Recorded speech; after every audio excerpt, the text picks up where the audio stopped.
Bro మీది ఆంధ్రానా తెలంగాణ? తెలంగాణ. తెలంగాణ. ఇప్పుడు రేవంత్ రెడ్డి పరిపాలనలో మీకు అన్ని పథకాలు అందాయా ఇప్పటివరకు? ఇప్పటి వరకు భూస్వాముల వ్యవస్థ నడుస్తుంది. గతంలో భూస్వాములదే నడిచింది, ఇప్పుడు కూడా భూస్వాములదే నడుస్తుంది. భూమి ఉన్న వాడికే పథకాలు, భూమి లేని వాడికి పథకాలు లేవు. గతంలో కేసీఆర్ గారు రుణమాఫీ చేసిర్రు. మళ్ళీ రేవంత్ రెడ్డి ఏమని చెప్పాడు, మీరు 2 లక్షలు తెచ్చుకొని మళ్ళీ నేను రుణమాఫీ చేస్తా అన్నాడు. మరి భూమి లేని పరిస్థితి ఏంది? భూమిలో కూలి పని చేసుకున్నటువంటి పరిస్థితి ఏంది అని అంటే వీనికి కనీసం రేషన్ కార్డు కూడా ఇయ్యరు. రేషన్ కార్డు కాకుండా వీనికి పింఛను, తల్లిదండ్రులకు కానీ తాతలకు కానీ పింఛను కూడా రాదు. 9 సంవత్సరాలు అవుతుంది పేదవాళ్లకు పింఛను కానీ రేషన్ కార్డు రాకుండా. మరి కొత్తగా రేషన్ కార్డులు మొన్ననే ఇచ్చారు కదా రేవంత్ రెడ్డి గారు. ఎవరికి ఇచ్చారండి? చాలా మందికి ఇచ్చారు కదా అప్లికేషన్ చేసుకోమని. అప్లికేషన్ ఇప్పటికి 10 సార్లు చేసారు. 9 సంవత్సరాల నుంచి చేస్తూనే ఉన్నారు. అప్లికేషన్ ఆల్రెడీ అందులో ఫీడ్ అయింది. మీ అప్లికేషన్ మీరు వాపస్ తీసుకోమని చెప్పారు. అది కాదు వ్యవస్థ. ఇప్పుడు 1,50,00,000 మంది పేదవాళ్ళు ఉన్నారు మన తెలంగాణలో. వాళ్ళు కుల వృత్తులు సర్వనాశనం అయిపోయినాయి. వాళ్ళు పని చేసుకోవడానికి బతకడానికి ఏ దారి లేదు. రోజు కూలి పని చేసుకుంటే 300 వస్తున్నాయి, ఖర్చేమో 500 వరకు అవుతుంది. మరి ఇప్పుడు వాళ్ళ పరిస్థితి ఏంది? వీళ్ళని ఏం గమ్మని, లేకపోతే నక్సలైట్లు గమ్మనా, లేకపోతే టెర్రరిస్టులు గమ్మని మీరు ప్రోత్సహిస్తున్నారా? భూస్వామికేమో కేసీఆర్ గారేమో ₹1,00,000 రుణమాఫీ చేసిర్రు. మళ్ళీ 3 నెలలకే మళ్ళీ ఇంకో ₹1,00,000 రేవంత్ రెడ్డి చేసిండు. మరి పేదవాళ్ళు ఎక్కడ పోవాలండి? వాళ్ళ కనీసం రేషన్ కార్డు కూడా లేదు. మరి వీళ్ళ పరిస్థితి ఏంది? కుల వృత్తులు వేని మునుపు 10 మంది కొడుకులు ఉంటే 10 మంది కొడుకులు కూడా కుల వృత్తి మీద బతికేవాళ్ళు. ఇప్పుడు బతకడానికి పని లేదు. అందరు పట్టణాలకు వచ్చినా ఇక్కడ కూడా పనులు లేవు. ఎవరి పరిస్థితి ఘోరం ఉన్నదంటే వీళ్ళందరూ తిరగబడే అవకాశం వచ్చింది. వీళ్ళందరూ తిరగబడతారు. ఇప్పుడు తిరగబడి 1,50,00,000 మంది ప్రజాభవన్కి పోతే అప్పుడు ప్రభుత్వాలు ఏం చెప్తాయి అనేది తెలుసుకోవాలి. కానీ ఇప్పుడు ఈ హామీ మాత్రం కేసీఆర్ గారన్నా రేవంత్ రెడ్డి గారన్నా పేదల గురించి ఆలోచించి ఇప్పటికైనా వీళ్ళకు ఉద్యోగ అవకాశాలు ఇవ్వాలి, లేకపోతే పనులు కల్పించాలి.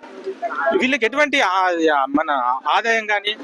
ఇప్పుడు రేవంత్ రెడ్డి గారు మీకు ఎలాంటి పనులు కల్పించాలని అంటున్నాం మరి?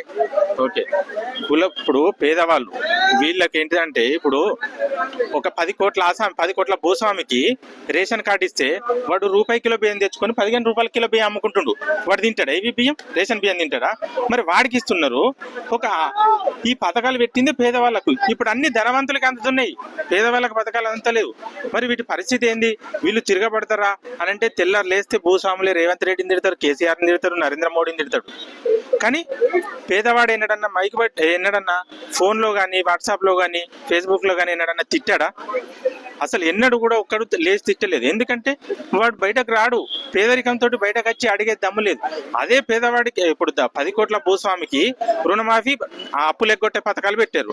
మరి అదే భూస్వామి ఒకరికి 10,000 ఇస్తే గల్లబట్టి అడిగి వసూలు చేసుకపోతుండు. మరి నీ డబ్బు అయితేనేమో ఒక లెక్క, ప్రజలు అంటే పేద ప్రజల పన్నులు కట్టిన డబ్బును మాత్రం మీరు రుణమాఫీ చేసుకుంటారు.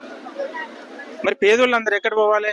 ఈ 1,50,00,000 మంది గ్రామాన తయారై ఇల్లు ఇప్పుడు తిరగబడే అవకాశం వస్తుంది. వీళ్ళు తిరగబడ్డ నాడు ప్రభుత్వాలు కానీ ఇల్లు కనీసం అసెంబ్లీలో కూడా పేదవాళ్ళు ఇప్పుడు భూమి లేని పరిస్థితి ఏంది అనేది ఒక్కనాడు చర్చ లేదు. అదే బండి సంజయ్ గారు భూస్వామి గురించే మాట్లాడతారు.